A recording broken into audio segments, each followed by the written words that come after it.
Hello friends, welcome back to Pharma Info with Shubhashish. Today I have brought for you, okay, the synthesis of propanolol, okay. So ever since we are in the pharmacy, okay, we are dealing with इसको लेके ही झेल रहा हूँ हम लोग, right? झेल रहे हैं हम लोग, right? I'm not good in Hindi, right? But still I'm trying, right?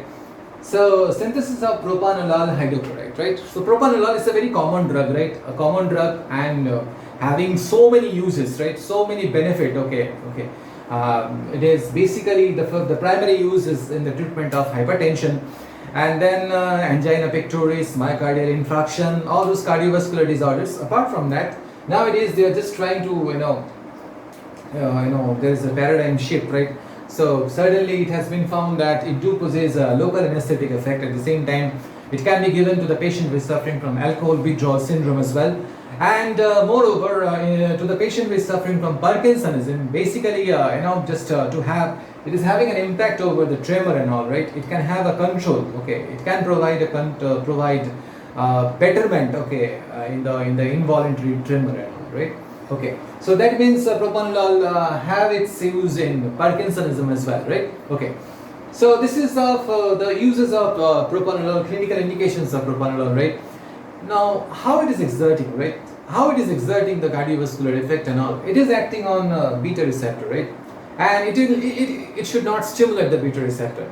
It's a non-selective beta receptor blocker, right? So it is an antagonist of beta adrenergic receptor, non-selective, right? Non-selective. So make sure that you are not supposed to give this particular drug to the patient who is suffering from asthma, because it can access beta 2 receptor as well, and we all know that beta 2 antagonism leads to what? Aggravation of asthma. Why? Because bronchoconstriction. That means you are just promoting the bronchoconstriction, right? Okay, you are not supposed to. So make sure that you are prescribing or you are recommending the patient who is not suffering from asthma, right? And having asthma, angina pectoris, myocardial infarction, hypertension, you can give in a straight way, right? Okay, chalo. So now coming to the structure and all. If we just try to figure out the structure of propanolol, okay, most of the things are there in the name itself, right? And above all, in addition to this, you should know that in which chemical category this particular beta blockers belongs to.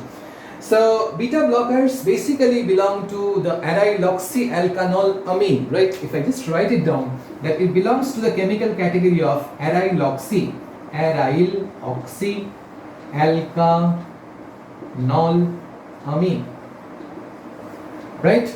Okay, I have to do every justice to this particular general name and all, right? Aryloxyalkanolamine, and this should obey, okay, or rather this should comply, okay, the specification, right? Okay, so here aryloxy, if I just try to put aryl here, on top of it oxy, alkanol, basically propanol, right? So prop2ol, right? CH2 CH, that means centrally placed hydroxyl followed by CH2 amine, and the amine is found to be secondary in nature, right? Okay, now let us just look back to this propanolol, right? So pro we got propanol, pra means another isopropyl, right? So here it is CH3 whole twice, right? Now only thing that you need to remember is propanolol is holding naphthyl ring system as an aryl moiety. That's all, right? So it is the naphthyl system, or naphthyl ring system, that is found to be the aryl moiety. So with that we are done with what? With that we are done with propanolol, and finally it's hydrochloride, right? Okay. Now let us see how the nomenclature goes, right? Okay. So we got the parent, right? The parent is found to be a propanol or prop2ol, right? It is the prop2ol. At its first position it is holding what? Propan 2-yl amino. Propan 2-yl. You are not supposed to call it as isopropyl, because you know you know it better, right? So how this IUPAC name can be framed? So it's propan 2-yl. This isopropyl means propan 2-yl. Propan 2-yl amino. Okay, which is being held by this first position. So first is holding what? Propan 2-yl amino, and then at third position we have what? Naphthyl oxy. To be more precise, naphthyl 1-oxy, because it is the first position that is holding the oxy. So that means 1 naphthyl oxy. So this should be within bracket, 1 naphthyl oxy. So here we are done with first position, that is propan 2-yle amino. At third position we have 1 naphthyl oxy. We are left with what? Propan 2-ol. That's all. Hydrochloride left with still, right? Okay. So this is how the name goes. Now we'll see that how this can be synthesized, how this can be made, right? Okay. How this can be made? So usual process is bring the structure, split into possible fragments, and just get to know. Try to figure out or extract the mystery that is there in each and every fragment, right? So propanolol is basically something like this. Oxy. This is found to be the vulnerable region, right? See, once you are in touch with the synthesis and all, no, straight away while writing the structure itself, you can readily come to know that yes, this is the area which can be broken down into possible fragments, right? Chalo. So now CH2, and then we have NH, and finally CH3, something like this, right? Okay. So this is the area which can be broken down, right? Broken down. What is the other area? This is the other area that can also be broken down, right? And finally we are left with what? This. Now let us just complete each and every fragment, right? While completing this fragment, it is assumed that we can put one hydrogen, because we are expecting that O connected to CH2. That means it's an affair of removal of what? A positive and a negative. Positive we should put here. Why? Because negative is already there, right? So OH, we have got the first one, that is alpha naphthol or 1-naphthol, right? Chalo. So this is alpha naphthol. And what about this? Okay. Let me just do one thing. Let me just make it something like this. Okay, something like this. And here CH2N. So here definitely the halogen, the electronegative atom has to be joined to this, right? And here electropositive, that is hydrogen, right? So here it is hydrogen and here it is Cl. So with that we are done with the what? With that we are done with the necessary arrangement, right? We have arranged what? We have arranged, or we have gathered what? The different reagents which are introduced in the process of making what? Propranolol. Now let us see one after another, right? So initially what happened, as I have written here, that this alpha naphthol, right, will react with what? The cyclized one, right? Just now, the cyclized one.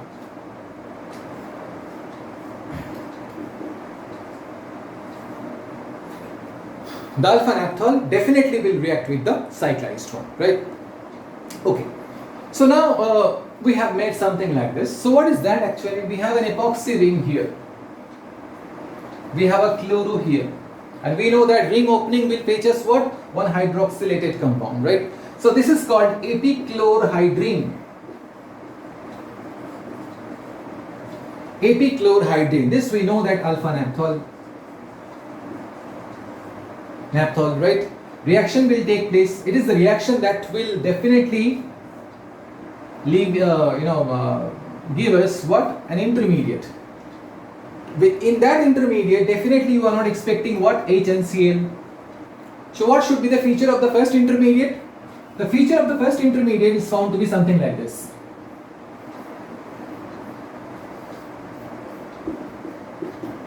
O, CH2, then carbon, oxygen. Now satisfy the valency. Like this, right? Okay. So what is left in the process? We have got our 3 carbon, that is propan 2-ol. At the central carbon we have oxygen, right? Okay. We know that if by any means we can bring the amine along with the isopropyl or propan 2-yle, right? Then probably the mission will get accomplished, right? Okay. So that means we are left with what? The terminal amination. So for that, the reagent that we have collected is H2N, CH, CH3 whole twice. That is isopropyl amine or propan 2-yle amine, right? Okay. So what is expected here? So this while reacting with this produce what? This is the thing which will get broken. OH, and finally NH isopropyl. Isopropyl, same thing, right? So we have got the propanolol, right? So that means 1 propan, 2 aryl amino, 3 1 ethyloxy, propan, 2 all. That's all. So with that we are done with what? The making of propanolol. So finally, this particular intermediate has to be reacted with the isopropylamine. While when the reaction will get is getting completed, then you will get what? The propanolol, right?